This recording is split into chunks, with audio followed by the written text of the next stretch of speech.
Welcome to the In Shape Fitness Show. I'm Kim Watkins and I'm going to be your trainer. This workout is called Fitness Fundamentals. Fairly easily explained here. We're going to do some basic moves today. Really simple but total body workout. It's a moderate level, mostly low impact. We will do some jumping at the end, but let's get you started with a march in place for 30 seconds. Go ahead and stand up for me if you're not already standing. Get your back straight. Your shoulders are back, sort of in line with your ears. Tuck in your tailbone, squeeze or engage your abdominal muscles, and marching means you're going to swing your arms forward and back and lift your knees. Warm up those glute muscles. We'll add a shoulder press in a couple of seconds. Now, we have a philosophy at In Shape Fitness that it really does make a difference when you understand how to do the easier and more basic moves really well, because then you can add sort of dynamic motion that sort of challenges your basic moves, makes them more complicated, and in some cases combines them with each other. But the basics are really, really important. So that's what we're focusing on today. Go ahead and add that shoulder press. Press up towards your ceiling or the sky with your hands. Controlled fashion. Don't just flail your arms up and let gravity bring them down. You really want to press up and pull down. Another 10 seconds. And we're going to do a stability pose called the eye stick. In just a couple seconds here, what I want you to do, go ahead now and put your feet together.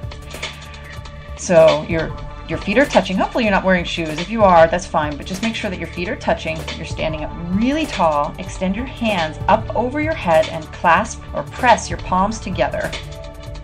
Your biceps are at or behind your ears. Now just breathe. This is called an eye stick, and it's a really fundamental move that is important to add some sort of stretch to the exercise routines that you're doing on a regular basis, just to get the stretch out of the spine. Make sure that you have full rotation through your rotator cuff, the shoulder muscle area, and really engage your abs. You want to squeeze in and up through your navel to engage your abdominal muscles fully. Squeeze your butt muscles. Grip the floor with the full foot, both feet, both left side and right side, and toes and heels. You've got 5 seconds. Awesome. Now you can drop your hands. You can press your palms together in front of your chest. We're going to do a tree pose. Continuing the stability component here, you're going to lift your left leg up towards maybe your shin, your right shin, or if you have good balance, go ahead and lift it up higher up to the inner part of your right thigh. But you're gripping the floor now with your right leg. The right leg is a tree trunk, hence the name tree pose. And you are probably staring at one spot on your floor, at your wall, just to keep yourself balanced, but just breathe deeply in through your nose, out through your mouth.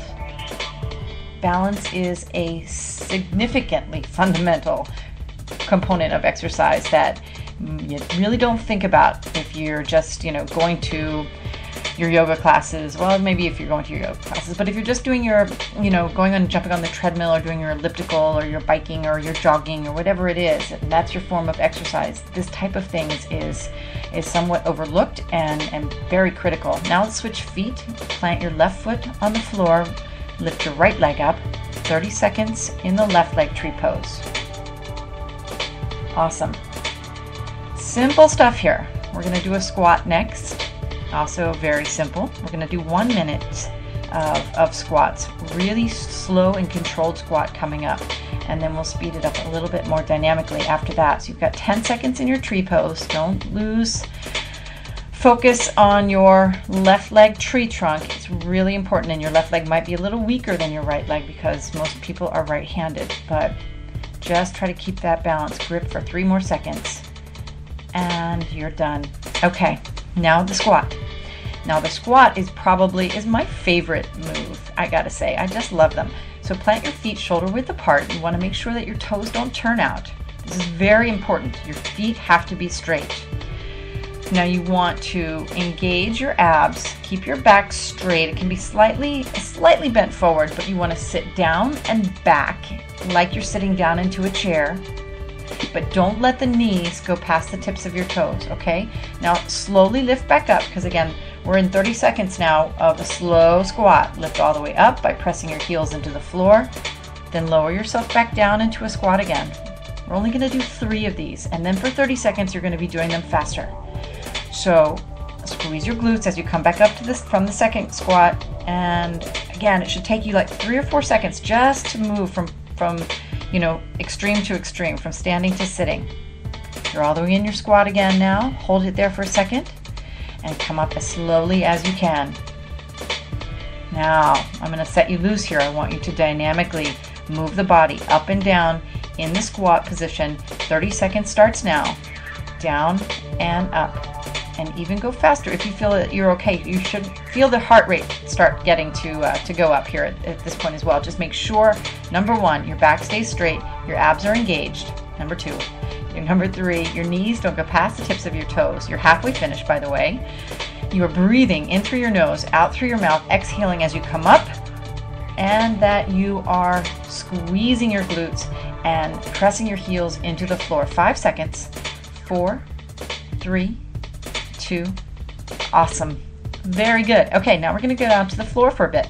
Push-ups are next. Again, most basic of calisthenics. Push-ups are so fabulous. It's a plank. It works your back, it works your shoulders, works your biceps, works your triceps. So if you're on your knees, that's fine. If you're on your toes, that's fine too. Just make sure that your hands are vertically in line with your shoulders, slightly wider in order to recruit your chest muscles. And you're going to lower your body, inhaling on the way down, pushing up as you exhale. All right, let's start 30 seconds now.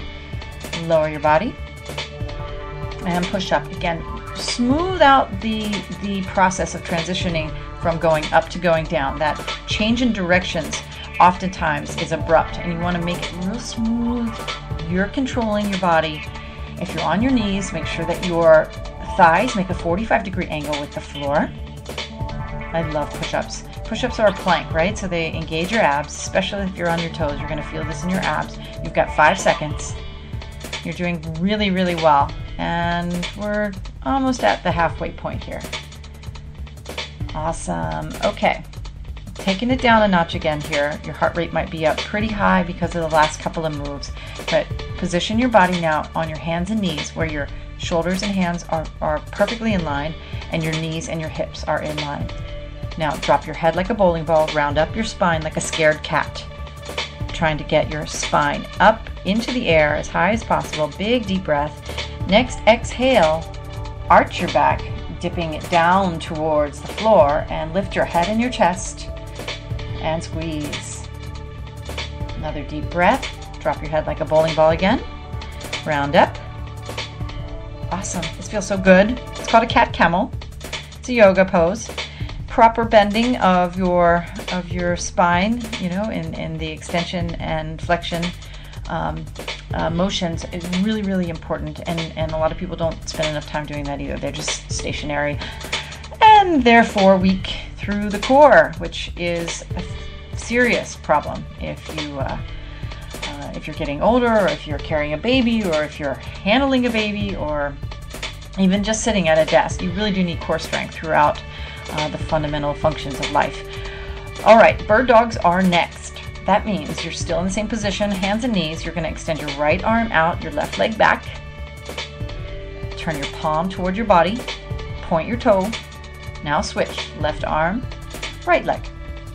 30 seconds of this. And again, move slowly. Really control the motion. You want to extend the distance rather, from the tips of your fingers to the tips of your toes. This is a stabilizer exercise for the paraspinal muscles that connect the spine and provide stability through the spine. So make sure that you are moving with control. You've got a few more seconds. We're going to do a plank next, a little bit harder. Get the heart rate back up a little bit. All right, now you're going to lower your hands down so that you're resting on your forearms. Your elbows are underneath your shoulders. Walk your feet back, resting on your toes. 30 seconds starts now. Keep your butt down. Squeeze your butt muscles, clench your butt muscles, you know, like you're trying to hold them in. Well, if you're a woman, it's a Kegel, so there you go. And if you are really, really comfortable with this position and you want to do a little corkscrew, dipping your hips down, you've got about 12 seconds left. Feel free to do that. Awesome, you're doing great. Gonna turn the body over here in just a second to finish up with some crunches before we stand up for the last few moves, standing up on our feet. Okay, now go ahead and turn yourself over. These are tabletop tricep dips. So instead of a tricep dip is often thought of as using a chair or a bench, I like to do them on the floor, and I'll tell you why in just a minute. Go ahead and plant your hands on the floor underneath your shoulders. Your knees are bent for the time being. You're sitting on the floor on your butt. Your feet are planted on the floor, and they're shoulder width apart, again, with the toes and heels in a square line. You know, you don't want your toes to turn out. Now lift your butt up so that your knees and ankles are vertically in line with one another, and you're still positioned so that your hands and shoulders are in line with one another. You're basically making a tabletop with your torso and your thigh. So the dip, which is going to start 30 seconds now, you're going to bend the elbows so that the body dips down, and then push back up as you exhale. You don't want to focus on your hips moving down and up. You want to focus on bending the elbow and lifting back up and pressing into the floor with the balls of your feet and your heels. Don't let all of your weight sort of gravitate towards the heel, because that puts strain on your back and makes the tricep dip that much harder. If you push down onto the floor with the balls of your feet, with your toes, you're going to grip the floor so much better. Your weight will be well distributed, and you'll be able to give the tricep that nice toning motion that will really help strengthen the back of the arm and eventually make it look better. Very good, very good. You'll also feel it a little bit in your glutes and your hamstrings, because you're engaging the back of the leg by pressing down with your toes. All right, now you can lay down onto the floor. Bend your knees and lift them up into the air. Put your hands behind your head. We're going to do 3 crunches. You're going to take a deep breath in. Exhale, lift straight up and back down.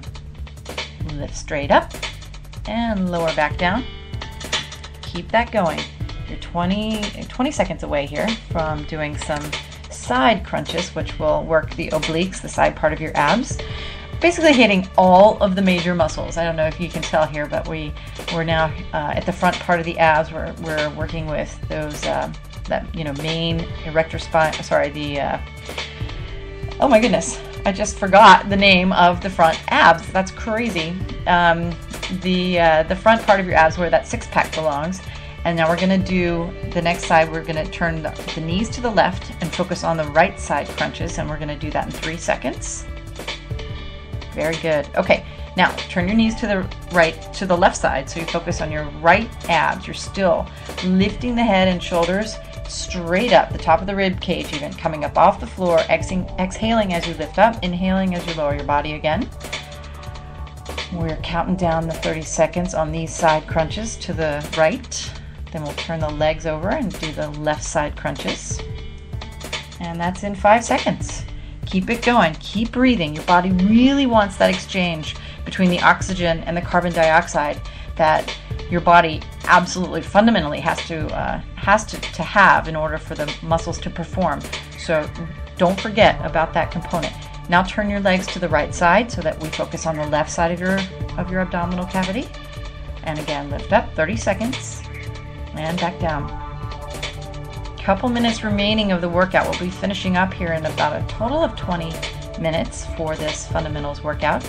It's really great. If you want to print this out, we have a quick sort of step listing of the moves that are being done today in this week's workout through InShape Fitness, and you can certainly get that on our website, which is inshape-fitness.com. And we'll talk a little bit more about that in a second. You're finishing up here with these left side crunches. Hopefully you're feeling great. Your body is really engaged, and now we're going to really turn on the power. So stand up for me, put your hands on your hips, and we're going to do some jumping. Now, the first 30 seconds is going to be bunny hops. So bend your knees slightly for shock absorption. Anyone can bunny hop. Really large clients that we see in New York City, where the company is based. It doesn't matter. I know it is sometimes uncomfortable and may seem embarrassing, but just pick it up. Go ahead and start jumping if you haven't already. 30 seconds is going. You're bending your knees slightly for the shock absorption, lifting the body up off the floor with both feet together, just a couple of inches.